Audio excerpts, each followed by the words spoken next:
What's going on, everybody? This is Gainz Gaming. Today we are talking about what seed kingdom you should be aiming for based on what you want to do with your account.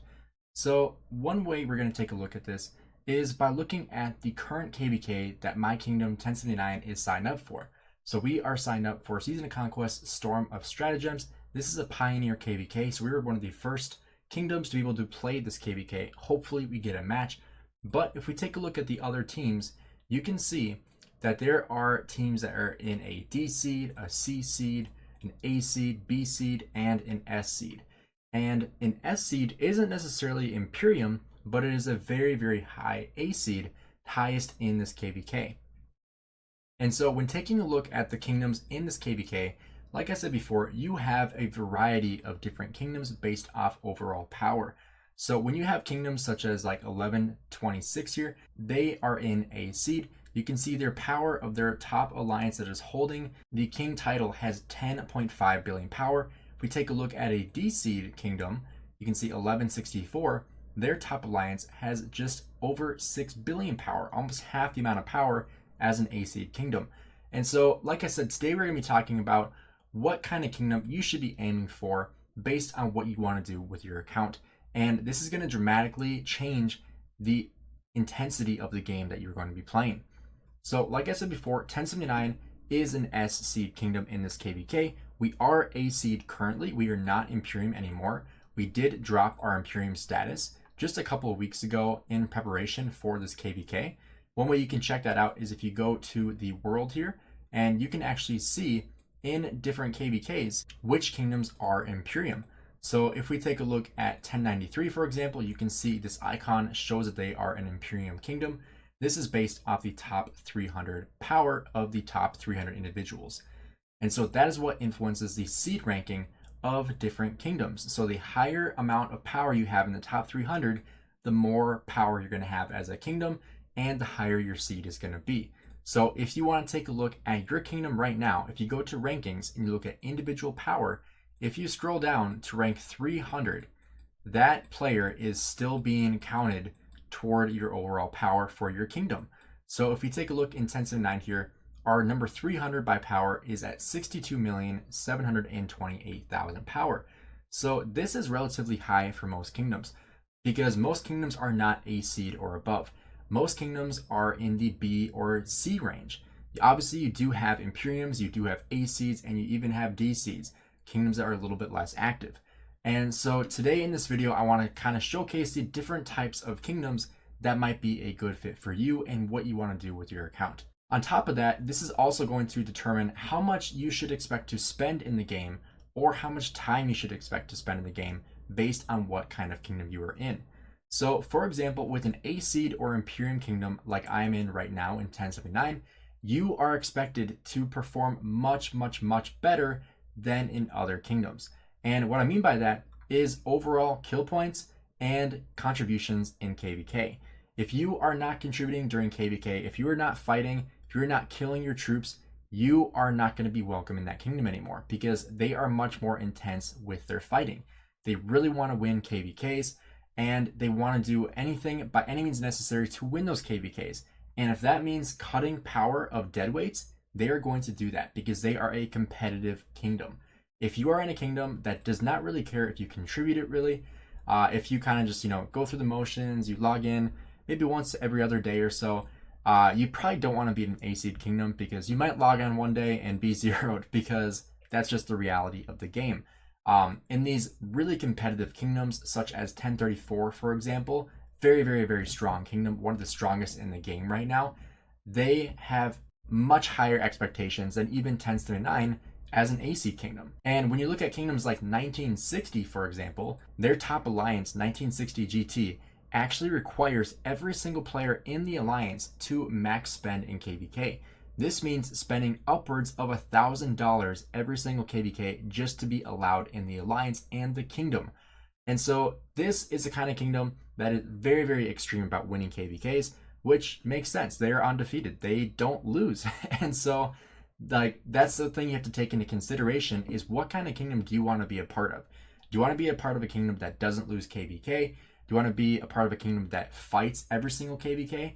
Or do you want to be in a kingdom that's a little bit more laid back? They fight every once in a while. They try to make some big pushes. They might win 50% of their KVKs. They might not win any of their KVKs.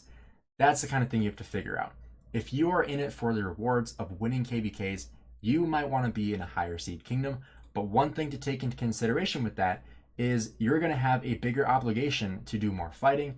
You're going to have tougher opponents. That's another thing to take into consideration as well. Because, like, for example, in my last KVK, I barely even got 500,000 kill points. I got just under 500,000 kill points in this last KVK, which my goal was to get 1 billion.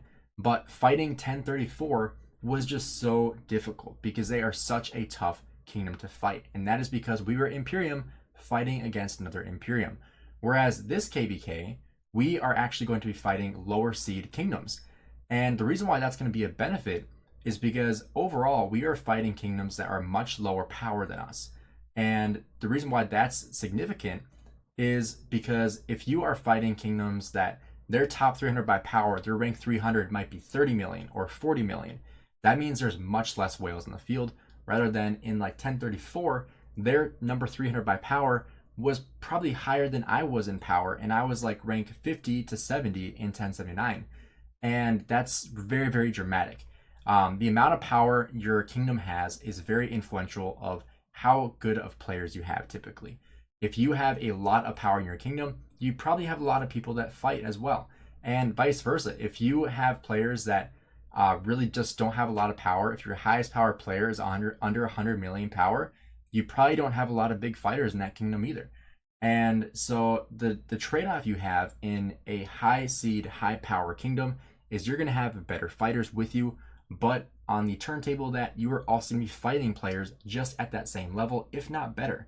And so if your goal right now is to increase your kill points as much as possible, you want to double your kill points, you should not be in an A seed kingdom unless you're willing to drop significant amount of money on KVK or spend a significant amount of resources, speed ups, and an insane amount of time fighting in KVK. If you don't want to have that much dedication or that much requirement to spend that much time or money in KVK, you probably would rather be in a C or B seed kingdom. Even a low A seed kingdom would be something that would be beneficial to look into. But if you are also looking for a kingdom that is quote unquote dead, a lot of people say, I just want to farm MGEs and get some easy sculptures, get some easy wins, just kind of like wind down my account a little bit until I'm ready to commit more time and effort and money into the account. I just want MGEs and easy events to win. Like the Lord of War event, being able to take first place every single time in a dead kingdom. That's going to be a D seed kingdom where you're not going to have much fighting in KVK, if any, but you're going to have easy Mightiest Governors, you're going to have easy events, you're going to have farming KVKs where you won't be able to fight really at all because nobody else is fighting. It's going to be a lot more boring. That's the other trade-off you have is typically higher seed kingdoms are a little more enjoyable to play because you have the fighting, you have more players, more active players, more opportunity to meet more people there as well. Like if you have thousands of people in your kingdom that are active, that's thousands of people you can talk to. Versus if you are in a D seed kingdom and there's 40 people that play the game in that kingdom, that can be pretty boring. It's not really a sense of community that is very, very popular among Rise of Kingdoms players, but they enjoy the community aspect. And so that's another thing you really have to take into consideration when choosing the kingdom that you want to go to is the community, because that's one of the biggest reasons why people play the game, not only for fighting or for the fun of it, but for also the fun of the community. Because if you ask anybody that's played Rise of Kingdoms for longer than I have, which is 1,200 days, people continue to play the game because they have friends that play the game and they enjoy playing with their friends. People will migrate to different kingdoms with their friends. And so the community aspect is a huge thing you have to think about. And finding the community that fits you best is honestly more important than finding the kingdom that's going to fight the most or have the easiest MGEs to win. If you guys enjoyed this video, please drop a like and subscribe. Let me know in the comments below what seed kingdom you guys are in and what seed kingdom you guys have enjoyed playing in the most.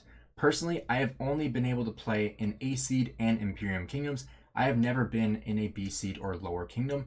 Something that I could potentially look into going into in the future, but right now I'm very happy in 1079 staying in A seed and hopefully not getting back into Imperium because that is a different beast. Thanks again for checking out the video, guys. Have a good rest of your day.